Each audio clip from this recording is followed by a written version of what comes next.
newer agents, they get into this like analysis paralysis that they have to like figure everything out before they jump in the pool. Dude, just go out and sell it. Figure it out as you go. Like that's gonna beat anybody else. Beautiful thing about life insurance is you don't really have to worry about fulfillment. You just have to worry about calling your leads. Sorry for the swear word. You have to worry about getting the person to buy the policy and make sure they keep it. Those are the three main components to selling life insurance. What are you seeing like a consistent thing that those people are doing to become a top producer, do $40,000-$50,000 a month? Like, what are you seeing them doing that like a lot of other people might not be doing? One, they don't.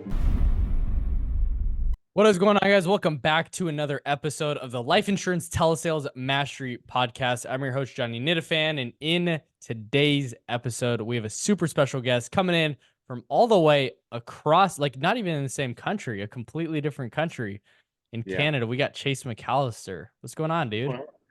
Much, man. Glad to have you on. Thanks, you. I appreciate it. Yes, I feel a sir. little special. Yes, Johnny, sir. man, the myth, the legend, asking me to come on his podcast. Jeez, It's I a don't know if treat, I'm bro. worthy of it. It's funny because I'm like, we were talking and I was like, okay, we're probably going to get you on. And I know that you got a ton of content. You got a ton of stuff going on. So I'm like, I'm surprised we were able to get you on. So appreciate you coming on here, dude. Man, thanks, man. It was cool, bro. Cause it's like, we don't talk a ton. But it's like when we do, it's like, there's always some camaraderie, which is always fun. I think we think the same. And what's cool about you is that you have really gone into like organic content. And the thing I love about that is like, I always tell agents if they're wanting to grow a team, the best way to do it is organic reach. Not only people like just us are doing it, but it's like people who are huge in the space, like people who are known for their paid ads are going all into organic, which is really interesting. Why, what kind of started that, or why'd that even come up? I think it's more or less like brand was more important. I always had done organic marketing. Honestly, we grew the business through my Facebook profile, just like DMing people, etc. And so I always got good at organic marketing and direct conversion marketing on profiles. And then looking at when Reels first started, it was like, okay, I can get more reach, I can get to more people, so let's focus on that. And then, where people get wrong is they need to have that direct result, so they need to see the conversions or like the vanity metrics, growth in followers, likes, comments, etc. Right, as we were talking before the podcast, they need to see that for them to make sense in their brain. Where they get wrong is like there is going to be no ROI metric, at least for the first couple of years, but you will start to see the impact when you like go out to conventions, whatever it might be, and people are recognizing you, then it's working. But like where they think is like, oh, I need to be getting likes, I'm not getting any engagement, I'm not getting any new followers, or I'm not seeing any, I'm paying for this video editor and I'm not seeing any results back, and this is just hemorrhaging money and I don't understand why I'm doing this. And then they quit. And I was in the same position. There's been lots of times where we had to switch editors or change tactics. And it wasn't until we did one post, which honestly their call your lead sign came from, where I was like, why don't we just go out there? I pretend like I'm a homeless guy, get on the side of the street and just hold a cardboard sign that says call your leads. I think it'd be funny. And then as that idea kind of snowballed, it turned into a different video. But once we posted something that was funny and it was relatable to somebody, and then the massive amount of growth hit. So it's like we were throwing a bunch of shit at the wall, something stuck, and then we ran with it. And luckily it was a cardboard sign, which is a lot easier for me to do 1,000 times over again than me trying to just always pitch value. Because where also people get wrong is they're constantly trying to educate on these platforms. Yeah. In reality, it's like entertainment content will outweigh anything else that you try to like give value or like give education. If you can come up with content that's entertaining, because everybody that goes on social media, they're not there to educate. They can go to Google and they go to YouTube to get educated. When they're on Facebook and Instagram, they're looking to be entertained, right? Yeah. So if you can entertain them and then have them scroll to another post where maybe you give them some education and position yourself as an expert, they're still going to watch because they know the next post might be funny. And so they'll be looking for like the entertainment content, but also getting a piece of what you're there for, the conversion aspect of it, right? Yeah. We do like a cadence. So we do we'll do like affinity posts. So like something about me, something about my personality, something about that allows you to relate to me in a different way, whether that be like posts about my daughter or anything that's just about me per se. And then we'll do like a character post where it's just showing, my character or who I am as a person. And then we'll do like an action post on Wednesdays where it's like an opt-in situation, like, hey, I just gave away this free SOP, comment below and I'll send it to you. And then, Thursdays and Fridays, it's typically like entertainment and what's the next one? Yeah, it's all categorized, but I can't remember the last one. Well, that's important because like you put people in place like to do that. And honestly, like what I'm realizing is people who are really successful are recruiting top talent, putting them in place, and they tell you what to do, right? Like that's Yeah. what's interesting is like if you can find those key hires, like we brought in a marketing guy and he's just strictly like talking to me about marketing and I'm like, "Bro, tell me what to like what play to run and I'll just do whatever," right? So like we brought in a YouTube coach and it's like you bring in these different people that will just tell you what to do and then all of a sudden like it blows up. And so what's interesting is like even like Alex Hormozy, everybody knows him, but it's like Layla's telling him like, "Hey, you should run this play, operate this way," and she kind of runs everything on the side. And so I think that's really important is to have key people in place to be able to actually grow and scale your business. Would you agree? For sure. I mean, I'm just a pretty face that pays the bills. Like I have no, ask me how we're generating our leads right now, and I could probably give you an answer of where they're coming from, but I have no idea like what's going on with the ad or anything. I'm pretty removed to the day to day, but it took 7 years to get to that point. It wasn't like I just started hiring all these top talent right away. You find them as you go, and you try to keep them as long as you Who possibly was your can. first key hire? Wesley, which would technically be a business partner that I brought in. At the start, my mom was actually paying his rent from her credit card so he could work for me for 80 hours a week and not any get any pay. So I was like, here, I'll pay your rent. Wow. And I couldn't afford the rent. So my mom was actually paying his rent for like 4 or 5 months. I paid her back, but yeah, crazy, crazy startings. And then he's obviously the brains behind most of Unreal. And then it was okay. So I had a business partner, somebody I could build this thing with, because you can't just do it on your own. And I need somebody to be like an operational director. And then the second one was hiring an appointment setter for me so I could sell the product.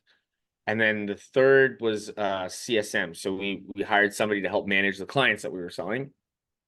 And then it just became okay, add more sales guys, add more appointment setters. And then once the sales were all running and we knew the offer and the offer was dialed in and we knew that we could bring business in and bring money in, then it was like, okay, how do we keep it? So then we looked at obviously finance guy, because what do we do with the money that we're bringing in? So we brought in a really top talent finance guy that can help, with accounts receivable, accounts payable. And then what else? I guess then it was, content and branding. So somebody to actually help me with my marketing and do the marketing. So we brought a media buyer and then content person and just a video editor. And then it was okay, we need to fulfill. So we started obviously hiring agents to start doing transfers. Yeah, that's interesting. But What are you who like are there people that you've like paid and like invested to like get information from and like be able to like really consult with? Like it yeah, sounds like have you gone through Cole Gordon's? no, no, You no, no, haven't? no. I know who you're talking about though, but I haven't. Yeah. I've had two coaches in my time, and they're still my coach. Chris Morrison, shout out to Chris. He's a legend in organic marketing. Like without Interesting. him, we wouldn't have the business we have today. Um, look him up if you're listening, or Johnny, go and look him up. Um, World of knowledge on Facebook acquisition. Like he's the one that helped me build my profile to 27,000 followers on Facebook. And that's like 27,000 insurance agents. That's not 27,000 random people. See, That's he that's what's put, important. Yeah. yeah. And then he helped me with my posting. We did multi seven figures just from my Facebook profile without running any ads. I still get more impressions on a Facebook status than I do spending, say, $20 a day on a Facebook ad for a week. I get more impressions from just a Facebook status. And that's just like curating that audience. And he taught me everything I knew. He helped me actually book, set up the appointment setters, get the sales guys. So if you guys are wanting to convert your profile at a high level, I'm actually doing a training at SWAT about this with Chris. But Chris, he an absolute legend. Chris Morrison. Search him up on Facebook. You'll find him. Interesting. No, Yeah, that's man. cool. So he really helped you to be able to get to that spot. Sounds For sure. like For that's sure. awesome, dude. And luckily Um, I haven't paid anybody, but I've been fortunate enough to get connected and put myself in the room with guys that are top tier and just listen to them and ask them it's for smart, advice. bro. Yeah, you have Yeah. to 100%. Is I just looked him up. Is he it says stunt performer. Is that him? No. I'll send you the link and we can drop it in the comments. That's cool. No worries. Yeah, It's we'll Facebook. we'll check it out after this. But sweet dude. So you obviously speak with a ton of agents on a day-to-day basis. You help a lot of agents. What are you seeing like a consistent thing that those people are doing to become a top producer, right? Do 40, $50,000 a month. Like what are you seeing them doing that like a lot of other people might not be doing? One, they don't give a shit about the lead. They give a shit about their process. Yeah. And their process is super predictable. Like our top guys that are on transfers, if I listen to their calls, they sound the exact same. Every single call sounds the exact same. Only thing that's different is the prospect's answers. But they take control and their process, they don't veer away from it. And that they make sure that no stone is left unturned with every single call that they take or they're making. And that's the key difference. The guys that struggle, if I listen to their call every time, their pitch is different, the way they set up the quote is different, the way that they're quoting people is different, and the way that they're retaining or following up with their book of business is completely different. And they don't actually have a refined process that they just rigorously follow through with. And the guys that are like our top producers that are working on transfers, not our agents, but they they are so predictable. They're active at the exact same time, Monday to Friday. And it doesn't matter if they had a big day yesterday or a small day yesterday, they're still on today. And a lot Yeah. of agents, when they have a good week, the next week they just, mosey around it, or Dude, they it's get a big deal vacation in the day. time. Yeah, yeah. Or I they just get a paid for big the deal in the beginning of the vacation. day. Exactly. Or they get a big deal in the beginning of the day and then they just take their foot off the gas. Like, oh yeah, cool. I hit my quota for the day and I'm done. Top guys just keep going and they keep going. And typically, they're not worried about the fluctuations on the day or the week. They're looking at 250 days. Okay, I'm just going to do the exact same thing, the same boring thing, because you're doing the exact same thing every day. It's going to get boring. Like be prepared when you're a business owner to talk about the exact same thing every single day and it become boring. And you have to excite yourself to that. You have to excite yourself on the basics because the basics are what drive the result. And if you're constantly changing what the basics are, Yeah. you're just going to be a lost puppy and by the time the week's done. So Yeah, that's I the like that biggest a thing, just lot. It predictable is really important process. because you're gonna get bored of your message. You're gonna get bored of stuff before anybody else does. That goes with content, but then also like the pros never stop doing the basics. The pros never stop doing what's actually good, and then they become obsessed of increasing conversion rate because if you increase a slight close ratio from 40% to 45%, I mean that's all profit for you straight to your Yeah. bottom line. And so it's like it is boring. Success is boring. That's what I'm starting to realize. It's like just doing the same things over and over and over again and repeating successful actions to be able to get to where you want to go. Mhm. Yep. And it's not so complicated. Like Yeah. agents, they go and try to find this new shiny object every single week Yeah. or the best lead source. Well, all leads suck, guys. Like there's never going to be a perfect lead. And if there was, they're not Yep. going to tell it to you. Just being honest, there's no way. And I mean, we could create a 100% closed lead if I wanted to. But one, agents wouldn't pay the money to pay for it. Two, and then two, yeah, two, That wouldn't make sense for you as the Why business owner either. like why wouldn't I just take them myself? Or or better yet, like even the retention, like you need to sell insurance specifically. It's not the product that's being sold, it's you. And Yeah. that's how you retain the business. It's not everybody else has 30 carriers too, pal, and everybody else has the same options to the product. It's they're buying you. So Yeah. if we remove that from the equation, your retention is going to be garbage. That's why I see these people selling like pre-sale live transfers, 100% sold before you even buy it. And one, I would love to see their persistency rate after a month. Because one, if the call center is getting all that information, especially these overseas call centers, they're definitely sending that information to somebody else too. And that's sketchy. Like, so do not buy pre-sale live transfers, guys. Do not do that. It's a terrible idea. Terrible idea. Um, Yeah, and all it's it's so the process you sketchy. put So through. sketchy. So sketchy. And agents need to know that you're never a lot of agents, they do not put enough time into one marketing to give it enough chance to really start to see a result. And they base their close rates off of say 10 to 20 leads. And you can't do that because you're still getting dialed into that marketing or messaging, Yeah. right? You're still gonna take your process that you've had dialed in and match it to the new lead flow. And if you're constantly changing, then one, your process, which I was talking about earlier, is always going to be changing too. Yep. And so you're never going to get to that top producer level because you're constantly changing every time Yeah. because you see one bad day and you think the whole system's fucked up. So you change the whole thing, Yep. right? Or like your CRM didn't convert today or you didn't book enough appointments. So it's got to be the workflow. So I'm going to sit and go high level and build out a new automation, the whole thing. And you didn't give it enough chance. You need a bigger data set to even look at that. When Yeah. you mentioned earlier about conversions and just increasing the conversion a little bit, the top guys are looking at 250 days. They're not looking at this week or this month's marketing. To see the close rate, you need to have a way bigger data set because you won't really know. Today my close rate could be 90%. Tomorrow it could be 5.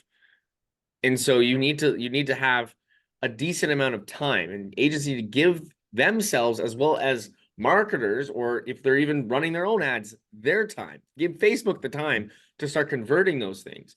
Yeah. Because if you're constantly changing it, you're never really going to get dialed in. We started just as an example, like our live transfer program, we do an unlimited live transfer program. It took 2 years for us to finally, and it's still not perfect. It took 2 years of doing the exact same thing over and over and over and over and over and over again. Know that like the results were always fluctuating, our results, so like selling people. But we just said if we keep going, we're gonna get this thing so dialed in that it's gonna be indestructible. And it basically is indestructible at this point. But it can always improve and it's always going to get improved. But if I was constantly changing the offer, if I was constantly changing what we're selling all the Yeah. time, our offers would suck. And so you don't have to change the product. You don't have to change your products. Your products are already there for you. That's the beautiful thing about life insurance is you don't really have to worry about fulfillment. You just have to worry about calling your fucking leads. Sorry for the swear word. You have to worry about getting the person to buy the policy and Yeah. then make sure they keep it. Those are the three main components to selling life insurance. As a lead vendor as well, I have about 100 different things that have to be working flawlessly for it to work, right? And for us to keep the clients. So you have an advantage there where you can sell as many people as you want. I can't sell as many people as I want because eventually I'll cap out my volume and Yep. and then we'll be struggling, quality will go down. So we have like a certain threshold that we have to be at. For yourselves, you can go endlessly. So for you need to give yourself some time where you just have to focus on at new acquisition and retention. Yeah. What does that look And like? So like a lot of people talk about the acquisition, but what's your retention process or like would you recommend for agents to do to make sure that they're like consistently retaining the clients and keeping them on the books? first call them because nobody calls them after they sell the policy. Like, oh, well, I don't have to call them. Follow up. Do quarterly reviews. Do even like every 2 months. Just give them a quick call. Or have it automated. Like send out birthday reminders. That's simple stuff. But the biggest component for us, like with our live transfers, because it's the only data I have, for us, we see about 87% go to the first draft. But after the first draft, 98% are going to stay. So Interesting. what that tells me is you have to call the person on their first draft to make sure that they know, hey, if we don't get this policy, this payment through, we might not be able to get you insurance elsewhere. Right? Yeah. This could cancel, and then we might not be able to get you insurance elsewhere. This is very important that that first draft goes through, and you're setting the importance of that payment for them.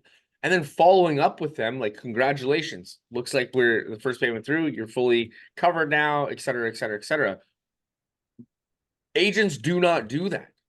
Like, we have a system that you fill out the draft date in our system, and then it calls you while you're taking calls. It'll call you, hey, this person's draft date's coming out tomorrow. Call them to remind them. And you press one, it calls them, you remind them. We had to That's make cool. it automated because agents weren't doing it. And That's like dope. even yearly reviews, 6 months reviews, follow up with your book of business. You can hire somebody to do this. You know, Yeah. ultimately for an agent, what do you hire? If you're going to do it all yourself, you hire an appointment setter that can set you appointments to keep you fed. And then you hire like a client success manager, or let's say, I don't know, an account manager in insurance, where they're calling and following up and doing all that Yeah. retention. Get it like an Yeah. assistant in there and an admin. And so you're just focusing on conversion. So you're closing the deals and have them do all the admin work. And after that, then you just scale those departments up as you grow, and as you bring in agents, you just scale those departments up. Um, yeah, Yeah, we that's really interesting, but because you have to figure out what's the number one, like the highest leverage task that you can do and only you can do, and then you got to build the team around that. So like the very first thing is I would say admin. So you're only doing revenue activities, setter then admin. It's like those can go back and forth. That there's counter arguments to both, but I think creating the flow and then on the back end making sure that they're retaining on the back end, plus doing all the follow-ups with the carriers calling, like you should not be doing that as a producer if you're wanting to get to 50. Like there's agents doing 100,000 a month just on their own pen, and it's like it's not unreasonable to actually do that. Now that I'm actually like realizing it, I've done it 1 month, but it just takes like pure volume and effort, and then also consistent flow. So create the front end, create the back end, and then just close all day. That's really the goal, yeah. right? And you mentioned something like people argue either you should get an admin or an appointment setter. And for me, it's like chicken before the egg, but also it's a lot easier to hire an admin when there's a paycheck in your hand. You're right. Right. So Yeah. like, and what's going to help you more so to get a paycheck is probably an appointment setter. So you're fed, you're constantly on a phone call with somebody. So I would argue that appointment setter comes first. Yeah. 100. Get the acquisitions and then find somebody to help you maintain the business too. No, you're Right. 100% right about that. 100% right. Because I remember I hired my admin way too fast, and I just couldn't pay her because I was Yeah. trying to train her, and I didn't have any calls on my calendar. And it's like, dude, this is rough. Yeah. So yeah, that was tough for sure. So just you said calling and following up, and then making sure that they're can like followed up with on the back end as well, doing policy reviews, which is awesome. And then to promise close as well. That's really, really important as well. Um, talk Should about like characteristics that they have, like top producers that they're doing that like new agents like aren't doing yet, or people who are struggling aren't doing or don't have. imperfect action, dude. Like, newer agents, they get into this like analysis paralysis that they have to like figure everything out before they jump in the pool. But Yeah. you're never going to learn how to swim until you jump in. So you have to just take imperfect action every day, and that will beat anything else. If we have a new sales guy and he's struggling with rebuttals, to be honest with you. And so yesterday I caught him spending 2 hours typing out rebuttals to common objections when we have already a database for him, but he just wants to do it for himself, and he wants everything to be perfect before he gets Yeah. in.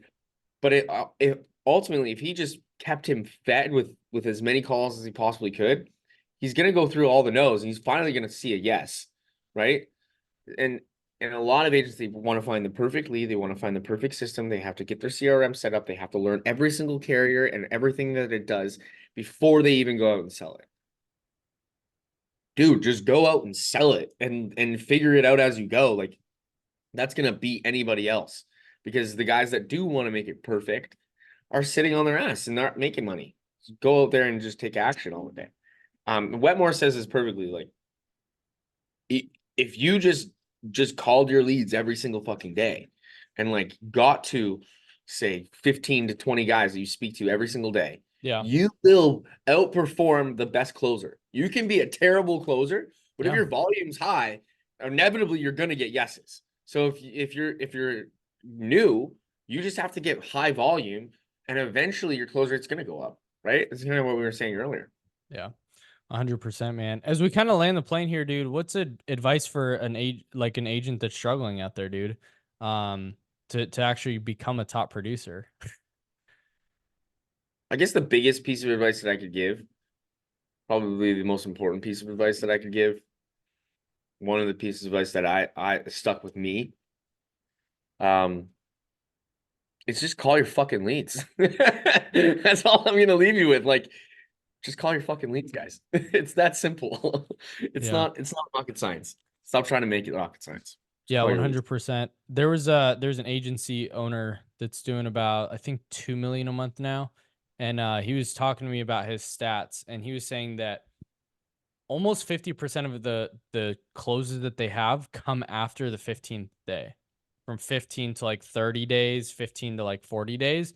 And I thought that was interesting because the only way that he's able to have that data is if you're consistently calling these people. Because I actually relate it to this. Like, I just got a call from a number I don't know. I didn't answer it, right? Obviously, we're doing this podcast, but the likelihood of me answering a call right away is not really likely for me. But if I get triple dialed, there's a way more likelihood I'm actually going to answer that. Like, dude, who is this person? But say I What the don't do it, but fuck? then next day they call me. I'm like, dude, who is the same number? So it is really important to call your leads, follow up, do the Yeah, things that other agents aren't going to do, and then you're going to get them back on the phone. I just had an agent yesterday close a deal from February's leads, another one from March's leads. It's like, dude, you yeah, just have to consistently follow up. Put it like nowadays, technology makes it easy to do it to where you just put it in a dialer and start ripping them. yeah. So definitely Our call your leads. dial sequence is call them within as soon as they opt in or within 10 minutes. If they don't answer that, a half hour later, they don't answer that um evening or before the end of the day, it'll call.